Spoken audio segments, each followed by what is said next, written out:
હું doctor Urman Dhruv, lifestyle disease prevention YouTube channel અને HCG hospital તરફથી આપ સૌનું સ્વાગત કરું છું. હવે પછીના થોડા દિવસોમાં આપણે વાતો કરીશું coronary angiography, heart attack, coronary angioplasty અને બાયપાસ સર્જરી વિશે.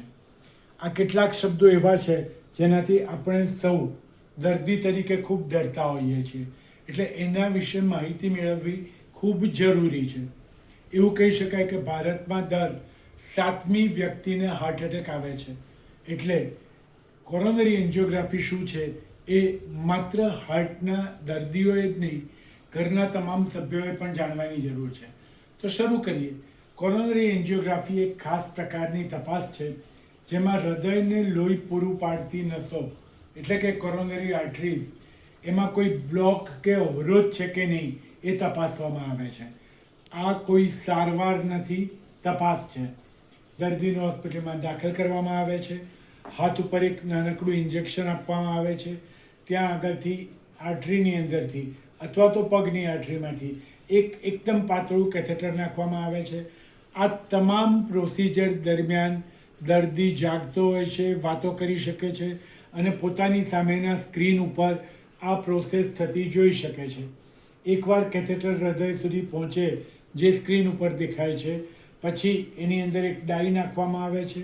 ખાસ પ્રકારના એક્સરે મશીનથી હૃદયની લોહીની નળીઓના ફોટા લેવામાં આવે છે અને આ ફોટા અને વિડીયો પરથી ડૉક્ટર નક્કી કરે છે કે કોઈ જગ્યાએ બ્લોકેજ છે કે નહીં. આ ફોટા અને આ વિડીયો દર્દીને આપી દેવામાં આવે છે અને એ બીજા કોઈ ડૉક્ટરનો પણ એના માટે ઓપિનિયન લઈ શકે છે. 15 થી 30 મિનિટની આ પ્રોસિજર છે, લાંબી નથી. દર્દી પૂરા ભાનમાં છે, બિલકુલ દુઃખદાયક નથી, કારણ કે લોકલ એનેસ્થેસિયા આપીને કરવામાં આવે છે. ટેસ્ટ કરવાનું કારણ શું છે આપણે કાલે જોઈશું, પણ હાર્ટ એટેક હોય અથવા હાર્ટ એટેક હોવાની સંભાવના હોય ત્યારે આ ટેસ્ટ કરવી જરૂરી ગણાય. અને આ હૃદય રોગ માટે હાર્ટમાં લોહી ઓછું ફરે છે કે નહીં એ જાણવા માટે, હાર્ટની નળીઓ બ્લોક છે કે નહીં એ જાણવા માટે આ ગોલ્ડ સ્ટાન્ડર્ડ ટેસ્ટ છે. તો હૃદયની નસો સ્વસ્થ રાખો, તપાસ કરાવો અને હૃદયને સુરક્ષિત રાખો. કાલે જાણીશું કે કોરોનરી એન્જિયોગ્રાફી કોણે કરાવવી જોઈએ. તો આજે અહીંયા જ રોકાઈશું.